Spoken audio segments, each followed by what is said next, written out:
Aujourd'hui, on a plein de choses à se dire, des choses vraies et des choses qui sont profondes.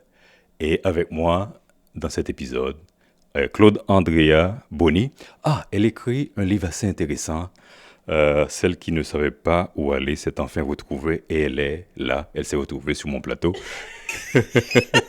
Belle introduction. Claude, comment ça va? Ça va Merci bien, d'être là. merci. Ça fait plaisir. Merci beaucoup pour l'invitation. Et pour ceux qui ne connaissent pas trop qui est Claude Andrea Boni, rapidement, C'est dites-nous. une question que je déteste, j'ai trop. Je ne sais pas pourquoi, parce que à chaque fois qu'on me demande qui est Claude Andrea, je ne sais pas vraiment comment définir Claude Andrea. Je dirais tout simplement aujourd'hui que c'est une passionnée du monde de la communication et des médias, une passionnée de l'humain aussi. Et c'est une jeune dame comme toutes les autres jeunes dames. C'est comme ça que je me définirais tout simplement. Il ne faut pas oublier que tu t'es perdu un peu quelque part et puis c'est maintenant que tu t'es C'est maintenant que... retrouvé. Peut-être que c'est maintenant que Exactement. Ouais, c'est vrai, j'étais un peu perdue, mais je pense que définitivement depuis fin 2025, je me suis officiellement retrouvée parce que la parution du livre, là, le dit si bien, celle qui ne savait pas où aller s'est enfin retrouvée. Il y a quelque chose qui m'a beaucoup touché quand j'ai commencé à lire le livre, c'est OK. étant jeune, Mhm. tu perdais un peu ta voix Hmm. et que c'était un peu difficile de t'exprimer. Oui. Et c'est peut-être un problème qu'on retrouve toujours dans nos communautés, dans nos familles africaines où les Mhm. enfants n'ont pas la voix au chapitre. C'est vrai. Ils ne peuvent pas trop s'exprimer, exprimer Mhm. leurs émotions. Mhm. Raconte-nous un peu toute cette histoire. C'est vrai, et puis c'est bon que tu mentionnes que dans les familles africaines, souvent, c'est pas, je dirais pas qu'on donne pas, dépendamment des familles, je veux pas dire toutes les familles africaines, mais dans certaines familles, les enfants n'ont pas droit à la parole parce que, bon, comme je le disais dans le livre, qu'est-ce qu'un enfant a à dire d'aussi important, on l'écoute pas. Je dirais pas que mes parents ne m'écoutaient pas, mais comme dans toute famille africaine, il y a un qui joue le rôle du méchant, puis il y a l'autre qui joue le rôle du gentil. C'est juste que c'était plus difficile pour moi de m'exprimer parce que j'étais une enfant assez volubile de ce que je sais. Petite anecdote en parlant de ça, je me souviens qu'une fois on me contait que mon père, pendant que j'étais plus jeune, je pense 3 4 ans, il s'était cassé le cou parce que je sais pas s'il a fait un accident de voiture ou de Mm. moto, je sais plus. Mm. Et moi, c'était devenu un jeu pour moi, là. Tout le monde que je rencontrais, je disais que mon papa avait cassé son cou, là. Puis Oh. je chantais «Papa, on aura cou cassé, papa, on aura cou cassé». Donc, juste pour te dire à quel point j'avais la facilité à m'exprimer sur tout ce que je voyais. Je posais beaucoup de questions et tout ça. Mais souvent, c'était «tais-toi». Mhm. Ça va ici, là. Ne dis plus ça, ne fais plus ça. Comme je le disais aussi dans le livre, sans expliquer exactement pourquoi je ne devais pas faire ci ou ne devais pas faire ça.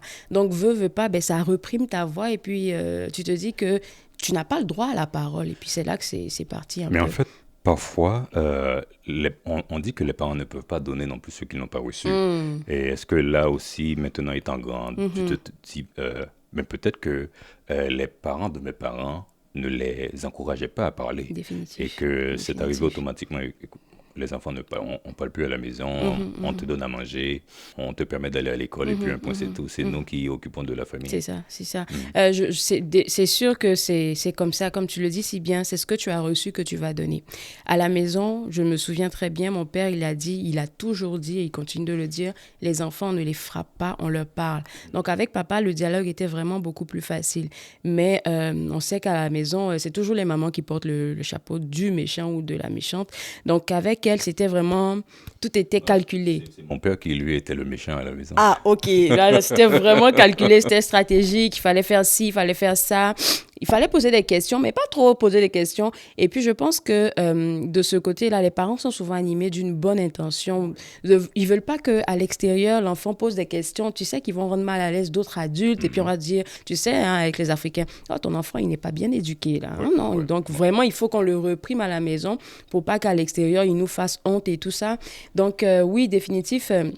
C'est ce qu'ils ont reçu, ils ont donné. Aujourd'hui, je ne leur en veux pas par rapport à qu'est-ce que je pensais devoir recevoir que je n'ai pas reçu, ben, on a eu à discuter, mes parents, que ce soit avec mon père, que ce soit avec ma mère. Et puis bon, aujourd'hui, on est les meilleurs amis du monde, là. Donc, ça, c'est réglé, là. Est-ce que tu as parlé avec eux en étant grande ou étant adolescent? Tu leur dis, bah, écoutez, papa, maman, on fait pas ça, hein. Moi, je dois aussi partager mes idées, mais est-ce que c'était ça? Avec papa, oui. Depuis longtemps, on se parle sur... Papa était le gars qui te prend à la sortie de son travail, rejoins-moi en bordure de route. Il te prend en voiture et puis vous allez discuter. Vous allez discuter ensemble, là. Ça va à la maison, qu'est-ce que tu veux, qu'est-ce que tu as besoin et tout ça. Il le faisait pas tout le temps parce que souvent avec, tu sais, la routine, le travail, il avait d'autres occupations et tout ça. Mais quand il le faisait, c'était quelque chose qui me nourrissait. Mais... oui, définitivement, là, que... ça me fait rire, ta question, là, mais définitivement que oui, les parents, ils ont fait qu'est-ce qu'ils pouvaient. Tu sais, je veux vraiment le mentionner, ils ont fait qu'est-ce qu'ils pouvaient.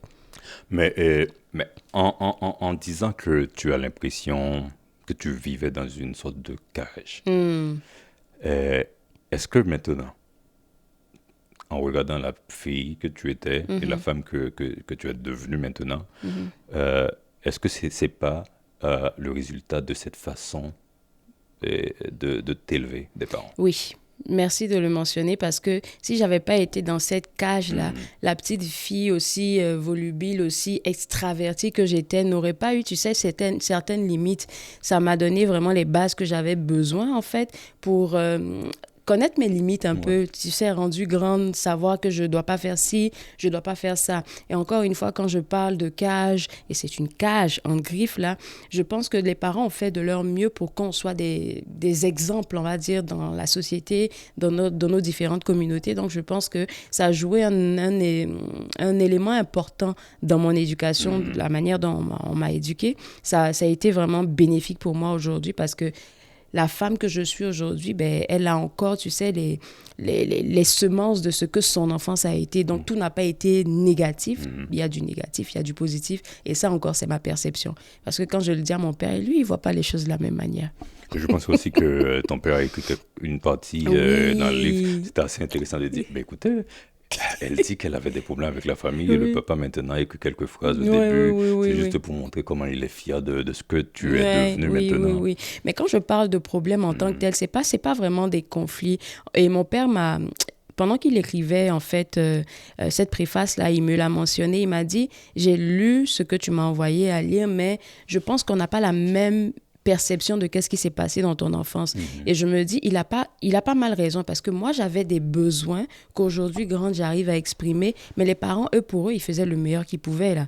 Donc, pour eux, ils voient pas la petite bête. Donc, encore une fois, c'est pas vraiment des conflits. C'est ce que j'aurais souhaité que mon enfant soit, que je suis en train de compter aujourd'hui. Mais mes parents, encore une fois, ont fait le nécessaire et puis voilà, quoi. Par exemple, écoute, moi, de mon côté, je suis haïtien et toi est ivoirienne. On est tous africains. Et moi, j'avais un papa qui partait agriculteur, qui partait très tôt le matin, 4 heures du matin, pour aller à la recherche de l'eau pour le jardin. Il y a ma mère qui partait aussi de très tôt, et puis il revenait un peu tard. Mais on avait cette peur de ne pas faire quelque chose du mal, parce qu'on sait qu'on a encore le regard des parents sur nous. Même s'ils ne sont pas là. Même s'ils sont pas là. Je te dis, les parents. Là. Et, non, bien sûr. Et là, maintenant, à notre âge, on se dit, bien, peut-être que c'était la meilleure façon de nous élever. C'est vrai. Peu importe qu'on n'avait pas la chance de partager toutes nos émotions. C'est vrai. Mais peut-être que, d'une certaine manière, ça nous fait du bien. Mais l'autre chose aussi, c'est, nous, maintenant, quand on a des enfants, on sait la différence. On sait maintenant comment ne pas faire la même chose qu'eux, ils ont fait qui n'était pas pour nous la meilleure. C'est tellement vrai. C'est comme je le dis dans une partie du livre. Moi, je me dis, j'aimerais arriver à avoir cette capacité-là, à entendre mon enfant de 4 ans, de 5 ans, j'en ai pas encore, mais c'est mon souhait, de 4 ans, de 5 ans, me dire je suis en colère. Je le vois avec mes neveux parce que leur mère a mis un point d'honneur à travailler à ça, à ce qu'ils arrivent à exprimer leurs émotions. Et je pense que c'est ce que tout parent devrait aspirer à faire parce que s'il n'y a pas ce contact-là depuis enfant avec de discussion, ce contact de discussion, de pouvoir s'exprimer, mais imaginons un instant, surtout avec le monde, comment ça devient maintenant là, la société. Mais l'enfant vit des affaires dehors, il ne sait même pas s'il doit en parler à son parent ou pas, parce que je ne sais pas si mon papa va m'écouter, je ne sais pas si ma maman va m'écouter. Donc là, je pense que d'instaurer le dialogue, je pense que ça serait important pour les parents d'aujourd'hui, surtout avec la société actuelle qu'on voit là, sincèrement, c'est beaucoup plus important d'instaurer, tu sais, cette communication, cette complicité. C'est sûr que je sais que les enfants, j'ai des neveux, mais je sais que c'est pas facile d'avoir, souvent on a envie de les... Mais c'est important d'avoir ce petit lien-là, en fait, parce qu'ils se sentent safe à venir te dire certaines affaires et c'est bien mieux. Et parfois, les enfants, il y a des choses qui les affectent beaucoup. C'est peut-être la séparation des parents. Oui. Et c'est arrivé aussi Oui, à la oui, jeune Claude. oui. Et puis, comment tu as vécu ça? Et tu as été vivre avec ton père, parce que dans le livre, c'est décrit comme on a vu qu'elle a pris les Si ça sacs. fait, oui. Et puis, et puis elle est partie. On leur donne des scoops, là. Oui, non, mais... Et puis l'autre chose aussi, ce qui m'a étonné, c'est la réception de ton papa quand c'est arrivé. Comme je te le disais à l'entame de notre discussion, papa a toujours instauré et voulu avoir le dialogue avec ses enfants. Donc, encore une fois, même si c'était assez difficile avec maman, je trouvais, parce que elle voulait vraiment que sa fille, ses enfants soient vraiment de bonnes personnes, soient vraiment des enfants qui sont, je vais dire quoi, qui performent à l'école et tout ça. Donc, elle mettait un point d'honneur vraiment à travailler là-dessus. Mais, encore une fois, quand il y avait moyen de discuter, les quelques rares fois avec elle, ça arrivait. Mais avec papa, c'était beaucoup plus ça. Et quand tu parles de la séparation, oui, mes parents se sont séparés lorsque j'étais au secondaire. Et quand ils se sont séparés, ben, comme tu l'as dit, je suis allée du côté de mon papa. Donc, je suis allée avec papa. Mais quand il est arrivé à la maison et qu'il a appris la nouvelle, parce que c'est nous qui lui avons annoncé, sa madame était partie. Il n'avait comment est-ce qu'on peut, aucun clou. Aucun clou que ça allait arriver. Ça, c'est quand pour être sincère aujourd'hui, je peux le dire ouvertement, c'est quelque chose qui m'a beaucoup travaillé quand je suis devenue une jeune dame. Parce que je me dis... à quel point on vit avec quelqu'un et puis on ne se rend pas compte que cette personne est en train de faire des messes basses en fait dans notre dos, parce que elle est juste partie avec un petit sac. Et je pense que, comme on le dit, elle avait sûrement... Les femmes sont très, très, très intelligentes quand elles le veulent. Dis-moi. Elles sont très intelligentes. En tant qu'homme, je suis à l'écoute active. En tout cas, elles sont très, très intelligentes quand elles le veulent. Donc, sûrement qu'elle avait préparé quelque chose depuis longtemps. Et le monsieur, il a vu que du feu. Il a juste vu que du feu.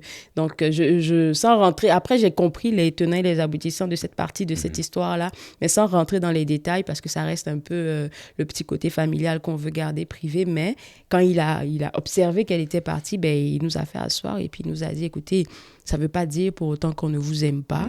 Maman a décidé de partir, mais moi, je serai toujours là pour vous. Elle sera aussi toujours là pour vous. Donc, voilà, quoi. Donc, c'était vraiment une séparation tranquille et douce. Mais ça m'a quand même un peu bouleversée, positivement aussi. Et le fait aussi qu'il y a une autre femme est arrivée dans la vie de la famille. Oui, c'est toujours ça. Hein. Ça les gens se remettent ensemble, ils se remarient et tout ça. L'histoire de la famille recomposée, je pense que c'est quelque chose qui t'a beaucoup travaillé le volet familial, parce que tu m'en as parlé un peu quand tu lisais le livre. Ouais. Mais oui, j'ai vécu aussi séparation des parents. J'ai eu l'expérience d'une famille recomposée. Et comme je le dis dans le livre, c'est pas une expérience... je dirais pas qu'elle était mauvaise, mais il y avait des bons côtés, puis il y avait des mauvais côtés. Parce que ça reste quelqu'un qui n'est pas ta mère. Donc, veux pas, même s'il y a des petits trucs qui vont se passer, toi, tu vas voir la petite bête un peu là-bas. Et puis, bon, écoute, le monsieur, il se faisait confiance. C'est une femme qu'il a étudiée, qu'il a essayé de cerner avant de l'emmener dans son foyer. Je me souviens. Et la personne aussi, elle apprend à connaître les enfants maintenant. Mais c'est ça. Et je me souviens encore, avant de l'épouser, mon père, il m'a pas convoqué, mais il a demandé à mon frère et à moi de le rejoindre dans notre chambre. Je m'en souviens très bien. Et quand il est rentré, il a dit, écoutez, qu'est-ce que vous pensez d'elle? Puis on était là, bon, ouais, c'est correct, elle est gentille, ça va. Il dit, OK, je vais l'épouser, qu'est-ce que vous en pensez? Donc, même si le monsieur, si on lui disait non, hey, il allait trouver la manière d'épouser la dame, là, on sait, mais au moins, tu sais, la démarche de venir voir ses enfants pour dire, écoutez, j'ai envie de faire ma vie avec elle, qu'est-ce que vous en pensez? Mais en ce moment, on ne vivait pas encore avec la dame et ses enfants. Elle venait de temps en temps nous voir, blablabla. Mais lorsque ça a été le mariage, lorsqu'ils ont déménagé, là, c'était une autre dynamique, là. des nouveaux frères et sœurs que tu n'avais pas, ouais. partager ta chambre, partager Ouais. souvent tes affaires, Ouais. partager ton papa. Et là aussi, les conflits commencent. Hein. Hey, Surtout avec un papa qui est un peu absent. Et mon puis, papa, il a réglé beaucoup de conflits. Comme chaque soir, après, qu'est-ce qui s'est encore passé? On s'assied là, elle a fait ça, elle a fait ci, elle a fait ça. Le monsieur a eu mal à la tête pendant cette période-là. Claude, si on revient sur un fait que je pense que beaucoup de personnes qui regardent maintenant cet épisode on va tous se reconnaître là-dedans. On a un enfant qui essaie de se faire aimer par la famille, on fait plein de choses et parfois on sent qu'on n'est pas trop bien compris. Et il y a une bonne partie dans ton livre que tu en parles. Oui, c'est vrai. Enfin, tu sais, quand tu parlais, tu l'as mentionné que je n'arrivais pas à m'exprimer. Je pense que c'est parti de là. Donc, déjà, dans ma tête, ce que j'avais à dire n'était pas important. Il fallait que j'arrive à formuler ce que je pense. Et puis, je me suis dit, ça ne sert à rien de parler de tes frustrations, parler de qu'est-ce qui te dérange. Donc, veux pas, il y a beaucoup de choses que j'ai gardées en moi. Et ça faisait que j'avais des attitudes un peu... Aujourd'hui, je pense qu'elles sont bénéfiques. J'ai appris à rester seule, à dealer avec mes émotions toute seule, depuis très jeune. C'est-à-dire que il se passe quelque chose, c'est dans ma tête, je vais réfléchir. Non, peut-être que c'est pas la faute de la personne, peut-être que c'était ma faute, peut-être que... Donc, j'ai commencé à raisonner dans ce sens-là assez tôt. Et puis, je me renfermais beaucoup. Parce que c'était à moi de gérer mes émotions, pas à quelqu'un d'autre, là. Puis je me suis dit... c'est là que tout est venu. C'est comme ça que je commençais à me bâtir une forme de carapace où est-ce que je ne laissais pas les gens entrer. Et puis, c'était pas bénéfique pour plus tard, mais ça a joué quand même une bonne partie ça a bâti une bonne partie de mon caractère pendant longtemps. Et là, maintenant, on a un Claude qui est devenue une jeune adolescente, qui a terminé ses études de secondaire. Il y a l'université, puis tout d'un coup, il faut venir au Canada. Et on fait face à toutes ces incertitudes. Et en tant que jeune étudiante, il y a encore un problème qui reste un problème assez majeur pour tous les étudiants internationaux à trouver du travail. Ça, là, franchement, je ne sais pas si un jour... on va arriver à trouver la solution à ça. Un étudiant international qui finit ses études et puis paf, il a un travail. Ça là, il faut qu'on crée un programme spécifique pour ça. Et même pendant l'étude, mais oui, on n'a les pas stages. Hey, trouver un stage, c'était compliqué pour moi. Encore moins, je ne vais pas dire encore moins le travail parce que après le stage est venu directement, moi, les portes se sont facilement ouvertes pour moi. Mais avant de trouver, c'est ça. Je dirais même que j'ai été bénie. Moi, c'est comme ça que je le vois. Ça, là, pour moi, c'était le plan divin. C'était un plan divin parce que c'était back to back to back to back.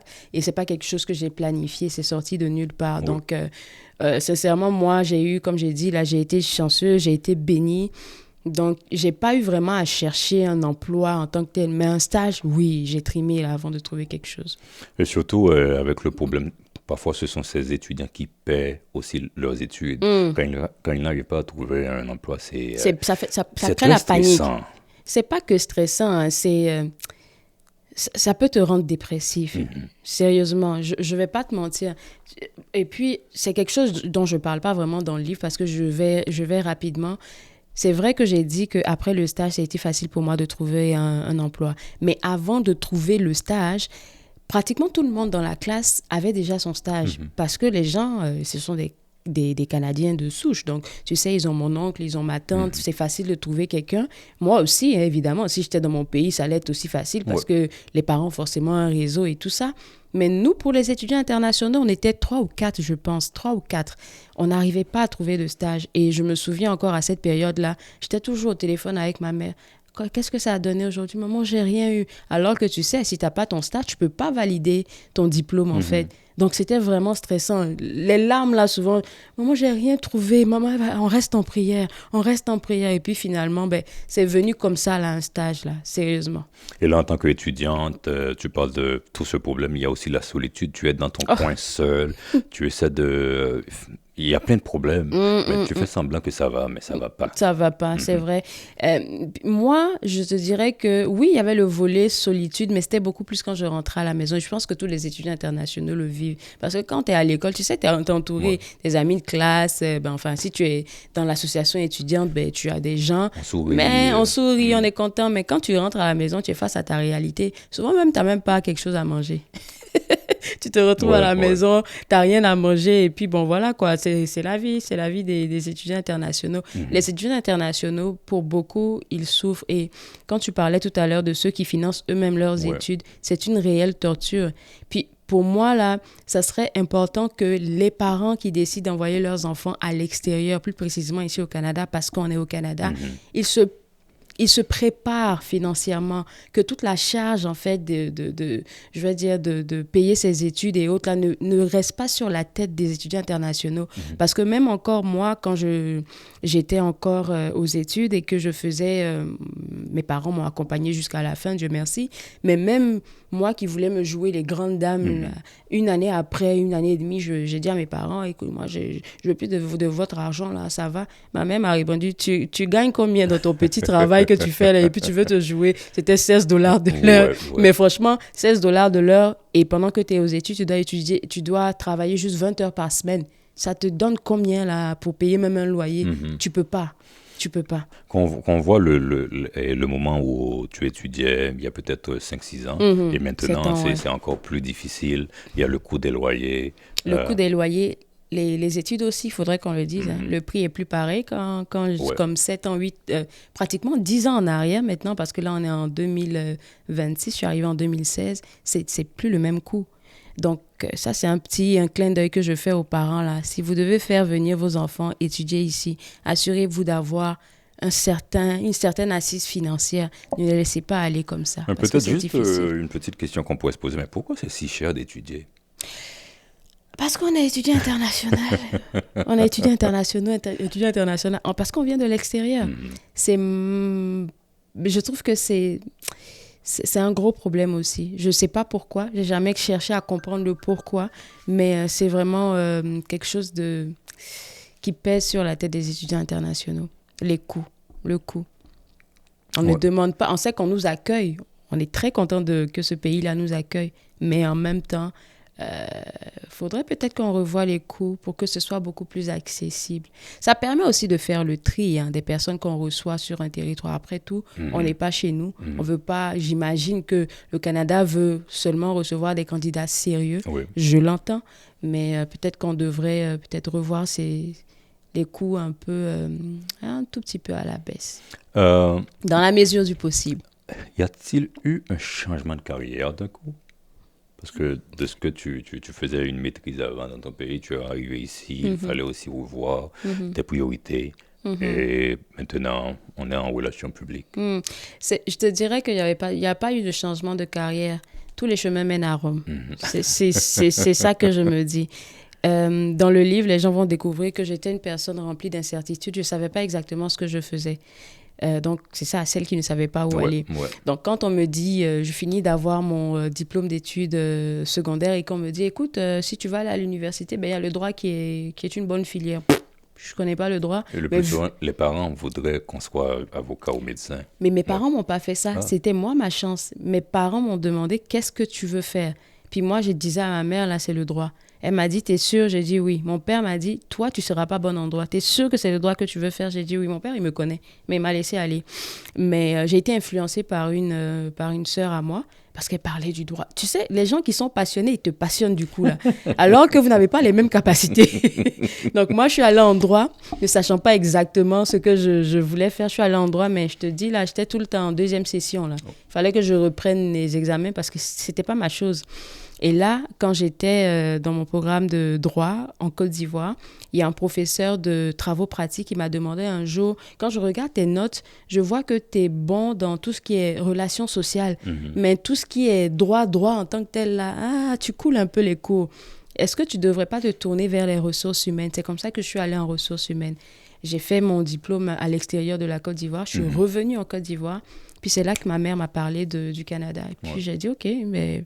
Faire quoi au Canada? Pourquoi pas? D'abord, pourquoi partir au Canada? Pourquoi encore? Je dois voyager. Je ne voulais plus voyager. Elle m'a dit, essaie de voir qu'est-ce que tu peux faire là-bas comme étude parce que tu es encore jeune et tout ça. Je dis, OK. Et là, je vais sur le site internet du Collège La Cité. Je tombe sur le programme de relations publiques. J'ai une lumière dans les yeux, là. Je me dis, c'est ça, là, que j'ai toujours voulu faire. Mais je n'arrivais pas à mettre les mots dessus. Puis, je suis venue ici au Canada. Et ouais, on dirait que cela a façonné tout le personnage qu'on a là aujourd'hui avec nous. Et Définitif. c'est un plaisir, un honneur pour moi de te recevoir. Mais ça fait Et, plaisir. mais qu'on voit le personnage maintenant, Mhm. ici. Et tu as traversé beaucoup de choses Ouais. durant ton parcours. Mhm. Et euh, il y a cette guérison émotionnelle que tu Mm. dis que Mm. finalement, qui t'a permis de tourner la page, de faire le grand saut. Mhm. Mhm. Parlons un peu de tout ce processus et pourquoi tu... Est-ce que tu as finalement, t'es finalement arrivé à comprendre qu'il y avait un problème et qu'il fallait réellement que tu, comme on dit dans nos pays, que tu te mets les pieds dans l'eau? Oui, définitif, parce que on est tous, je dis, je pense sincèrement qu'on est tous des êtres humains en construction. Et certains diraient que le faire aiguise le faire. Mhm. Plus tu vas en, je vais dire, tu es en, pas forcément en intimité, mais plus tu connectes avec des personnes qui peut-être font leur travail sur eux, tu vas te rendre compte qu'il y a certains trucs que tu as besoin d'améliorer chez toi. Ouais. Je ne vais pas dire que tu es malade ou je ne sais plus quelque chose dans le genre, mais il y a certaines affaires que tu as besoin d'améliorer chez toi. Et moi, très sincèrement, euh, c'est en étant remplie de manque de confiance en moi, manque d'estime de moi, même que je suis allée à la télé, que j'ai commencé à travailler dans le monde des médias. Mhm. Alors que le monde des médias, c'est un monde qui badine pas, en fait. Il faut que tu sois sûr de toi, il faut que tu aies la tête sur les épaules et tout ça. Une certaine confiance, je Ouais, ouais, dirais, ouais. pour travailler dans le monde des médias. Et ma chance avec cet emploi-là, c'est que je recevais sur le plateau des thérapeutes, des coachs de Mhm. vie, des coachs en Mhm. développement personnel. Donc, le simple fait de discuter avec eux, de les écouter, en fait, ça a commencé à faire un travail inconscient sur moi. Et où est-ce que je pense que j'ai commencé à carrément shifter ma perception de qui est-ce que je suis et de qui est-ce que je veux devenir, c'était, je pense, 2017, Mhm. 2017-2018, il me semble. J'écoutais une vidéo, je vais mentionner la personne, c'est une vidéo d'une coach qui est sur les réseaux sociaux que j'appelle affectueusement mentor, Mhm. parce que ça a été mon mentor, ou c'est mon mentor même, Lady Sonia. J'ai regardé une de ses vidéos qui dit « Faites de vos enfants des champions ». Et dans cette vidéo-là, elle parlait aux parents de comment, en fait, ils pouvaient accompagner leurs enfants à devenir de meilleures personnes. Je me suis effondrée dans mon salon, je commençais à pleurer. Mhm. Et je pense que c'est là que le déclic a Il y a commencé. quelque chose qu'elle a touché Oui, avec ses elle paroles. a vraiment touché quelque chose là. Une vidéo qui me faisait pleurer autant. J'ai appelé tout de suite ma mère. Je dis, hey, il y a quelque chose que je dois te dire. Mhm. Voilà qu'est-ce qui s'est passé. Voilà qui m'a fait ça. Ta, ta, ta, ta, ta. Donc, elle a commencé, elle aussi, à me parler en pleurant, limite, là, me disant que, écoute, j'ai fait qu'est-ce que moi je pouvais, en fait, pour Mhm. être la mère que tu voulais. Je suis désolée pour ce que je n'ai pas pu être pour toi. Et toutes les deux, on a commencé à pleurer. Le processus de guérison a commencé comme ça. Après ça, malheureusement pour moi, un mauvais souvenir que j'avais oublié depuis plus d'une dizaine d'années, en fait, un abus sexuel que j'ai vécu, m'est revenu une année après que j'ai eu Mhm. cette discussion avec ma mère. J'étais persuadée que je pensais plus à cette affaire-là, Ouais, mais ouais. c'est revenu de nulle part comme ça. C'est là que je me dis, hey, je pense que toutes ces affaires que tu as vécues dans ton enfance, l'abus, ça a besoin d'être travaillé. C'est comme ça que je suis allée en thérapie. Et puis j'ai commencé à faire un travail sur moi. En t'écoutant, Claude, on sent que parfois on a des problèmes qui sont là Mhm, mhm, et mhm, mhm, mhm. on, on a besoin d'en parler. Oui. On a besoin d'en parler pour les résoudre et aussi on a besoin d'aller nous reconnecter avec notre Mhm, passé mhm, pour essayer d'effacer mhm, des mauvais souvenirs ou essayer de s'organiser en tant qu'humain mhm. pour pouvoir mieux charpenter notre parcours. Si on ne guérit pas ce que on a à l'intérieur de nous-mêmes, là tu as parlé d'effacer, rien ne va Mhm. s'effacer en fait. C'est de bâtir sur ce qu'on a vécu. Mhm. Rien ne va s'effacer, rien ne va se résoudre en fait. Il faut juste se rendre à l'évidence et faire face à qu'est-ce qu'on a vécu. Donc quand tu parles de ça, moi je dirais que on a tous des choses qu'on a vécues qui ont façonné qui nous sommes aujourd'hui. Mhm. Maintenant, quel est le positif qu'on arrive à tirer de ça?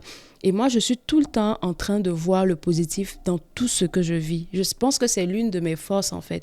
On a tous quelque chose en nous. Et il y a beaucoup de choses, c'est sûr, qu'on a vécues, qui ont façonné qui nous sommes aujourd'hui. Mais c'est très important de pouvoir s'asseoir avec ça et puis de dire, OK, ça m'est arrivé. Puis je fais quoi avec ça? Ça sert à rien souvent de se morfondre, hein. Tu sais, lorsque j'ai eu ce souvenir-là de qu'est-ce qui m'était arrivé, je me suis dit, OK, ça là, c'est quelque chose qui s'est passé depuis 10 ans. Je ne savais même pas que j'avais ça à l'intérieur de moi. Il a fallu que je fasse face à ça. Il a fallu que j'en parle à mon père, parce que c'est une connaissance à mon père qui m'avait fait ça. Donc, imagine un peu un choc qu'un père va entendre sa fille lui dire, tu sais, ta connaissance, un tel là, voilà qu'est-ce qu'il m'a fait. Mais mon père, le jour où je lui disais ça au téléphone, pendant pratiquement 45 secondes, je ne l'entendais plus. Allô, papa? Allô, papa? Il était stupéfait. Il était stupéfait. Il me dit, une seconde, mes pieds tremblent, là, je vais m'asseoir. C'est ça qu'il m'a dit. C'est aussi la peur qu'on a et de se faire, de ne pas en parler, parce qu'on pense que les gens avec qui on va partager ces mauvais souvenirs vont pas nous croire. Ils vont pas nous croire et puis ça sera notre faute. Qu'est-ce que tu es allé chercher chez la personne? Ça, c'est ça la question. Et de manière... Il y a une personne qui me l'a dit, en fait. J'ai essayé de me confier à l'époque à une personne. Et puis la personne a dit, mais qu'est-ce que tu es allé faire chez lui? Mais c'est mon oncle, en fait. C'est quelqu'un qui venait à la maison. C'est quelqu'un de confiance. Merci. Donc, pourquoi je n'irais pas chez lui? C'est pas la première fois que j'allais chez lui. Moi, je ne m'attendais pas. Puis en plus de ça, il y avait une femme à la maison. Tu sais, sa copine, sa conjointe, je ne sais pas. Donc, moi, une jeune fille qui voit... Mais je ne pense pas à ça, là. C'est des choses qu'on va te demander. Hein. Pourquoi tu es allé chez lui? Qu'est-ce que tu es allé faire là-bas? Donc, c'est pour éviter ce genre de questions-là que finalement, il y en a qui ne se confient pas. Ou bien, il y en a même, c'est des secrets de famille. Donc, pour revenir à ta question initiale, il y a beaucoup de choses qu'on a vécues et il faudrait qu'on en parle, il faudrait qu'on arrive à les résoudre. C'est pas tout qu'il faut résoudre dans la vie. Il y a des affaires qui nous sont arrivées, qu'on a besoin, malheureusement, qu'on devait vivre, souvent, on devait vivre pour que ça puisse forger la personne et le caractère qu'on a aujourd'hui. Claude Andrea Boni, on arrive maintenant à la fin de notre conversation. Ça passe vite. Ça passe vite. Surtout quand c'est intéressant, ça passe tellement rapide. Où est-ce qu'on peut trouver le livre maintenant? Alors, le livre, il est disponible sur Amazon. Les gens peuvent l'avoir sur Amazon pour l'instant. On ne sait pas qu'est-ce que ça va donner plus tard, mais pour l'instant, c'est sur Amazon qu'ils peuvent se procurer l'ouvrage. Et ça file, il y a beaucoup de gens qui l'ont déjà. Il y a en beaucoup ce de moment, bons commentaires sur Internet. Ouais, en ce moment, ouais, en fait, je suis touchée. Il y a beaucoup de bons commentaires. Il y en a plus, c'est le volet où est-ce que je parle des médias qu'ils ont aimé. Il y en a, c'est beaucoup plus l'enfance et tout ça. Donc, oui, dépendamment des goûts des gens, ben, j'ai de bons retours à date. Merci beaucoup, Claude. Merci à toi pour l'invitation. Ah ben c'était... Je pense que je vais encore t'inviter à nouveau sur ce plateau. Ça ferait plaisir. Et on passe beaucoup de bon temps ensemble et on aime bien ça. Oui, on aime bien oui, ça quand oui. on parle de bonnes choses. Des bonnes choses, oui. Et comme je le disais au début, c'était des choses profondes et vraies. On parlait de ça. Et aller trouver cet ouvrage, celle qui ne savait pas où aller s'est enfin retrouvée. Aujourd'hui, elle était là sur le plateau. Et c'est bon que si ce livre se retrouve entre vos mains.